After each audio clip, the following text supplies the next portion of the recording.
So what if I fucked up and ate? So what if I failed? So fucking what?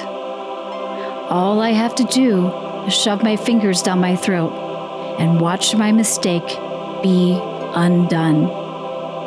This is the start of something good. Those were the graphic, haunting words of actor, writer, advocate Jennette McCurdy from her book, I'm Glad My Mom Died. This book has been a huge best-selling phenomenon. You most definitely probably watched a show called iCarly. This was a smash hit.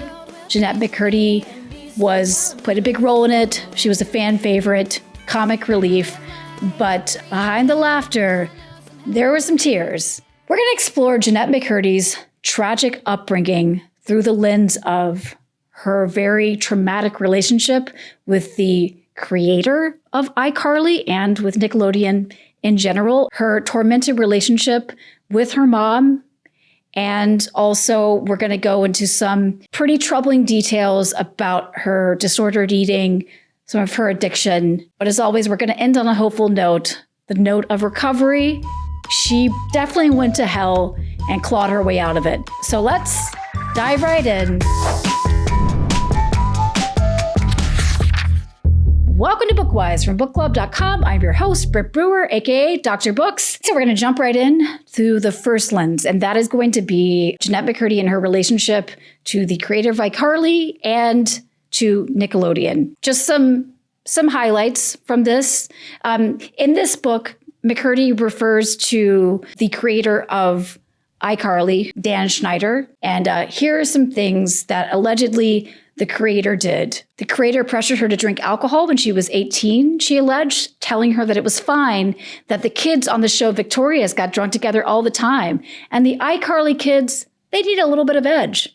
So there's that. On another occasion, the creator was talking about Jennette moving from iCarly to star in her own show. So he was dangling the promise of her having her own show, which didn't end up happening.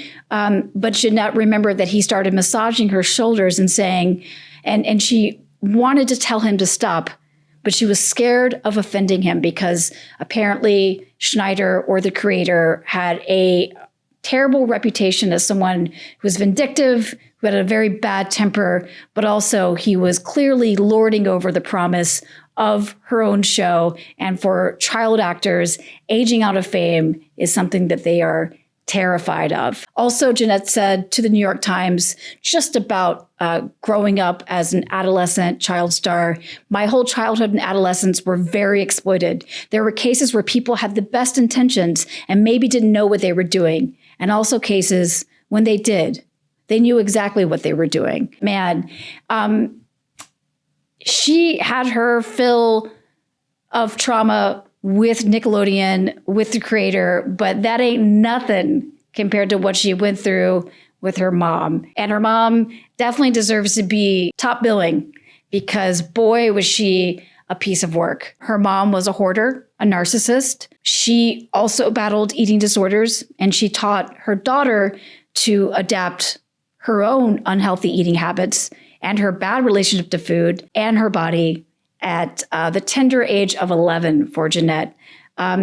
Sadly, her mom battled cancer throughout most of her life. She got it when Jennette was only 2. However, in a very manipulative way, she would use her cancer as a way to guilt and coerce and manipulate Jennette in ways that were pretty harrowing. And as always, if anyone is familiar with mommy-ish, and to those who know, mommy-ish, it's the only ish that counts.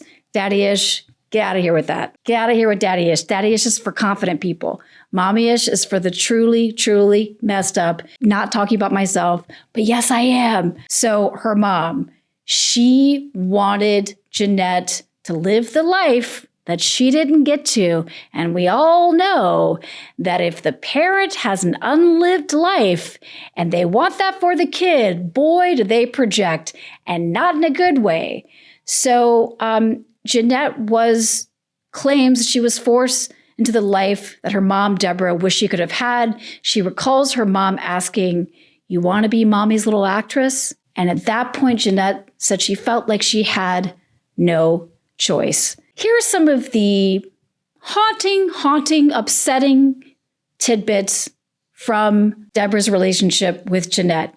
She told an 8-year-old Jennette that taking bathroom breaks was unprofessional. But one day, Jennette, she couldn't hold it any longer because she was an 8-year-old kid who had to go to the bathroom. And as she was going, she couldn't hold it.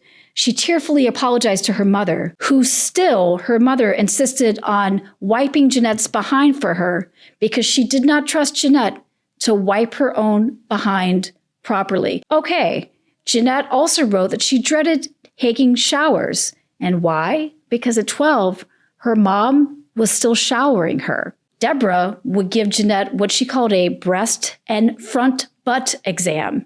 Jennette described, noting that her mom explained that she was checking Jennette's chest and private parts for cancerous lumps because Deborah had dealt with cancer. And so she was checking her daughter to make sure her daughter didn't have cancerous lumps. And Jennette would note that she would try and think of Disneyland when her mom was doing these very weird exams.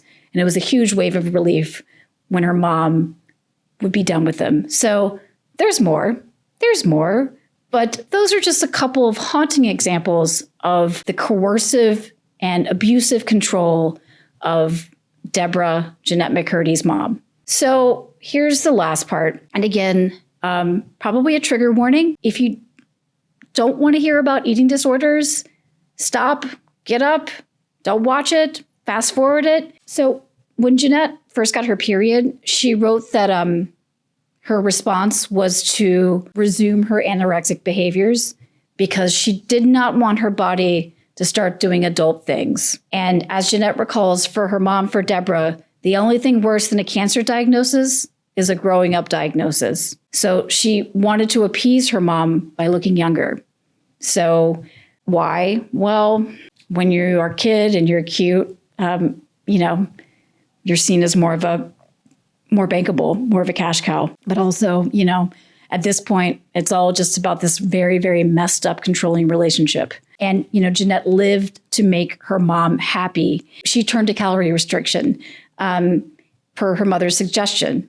And so every Sunday, her mother would weigh Jennette and she would measure her thighs with a measuring tape. And then she would give Jennette a stack of diet books that Jennette would have to finish quickly. So that got really dark. It's a dark book, but guess what? It does end on a hopeful note. And we like to end on a hopeful note here at Bookwise. So I'm going to read you a little quote that Jennette McCurdy says about her own recovery. Recovery so far is, in some ways, as difficult as the bulimic, alcoholic-ridden years, but difficult in a different way because I'm facing my issues for the first time instead of bearing them with eating disorders and substances.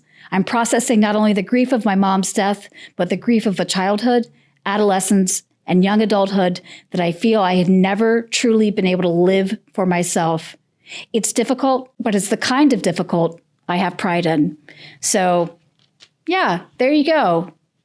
It's hard work, but it's worth doing. So, thank you for joining for this journey, this very quick journey through I'm Glad My Mom Died by Jennette McCurdy. Highly recommend this book. As always, I am your host, Britt Brewer, aka Dr. Books. This has been another episode of Bookwise from bookclub.com.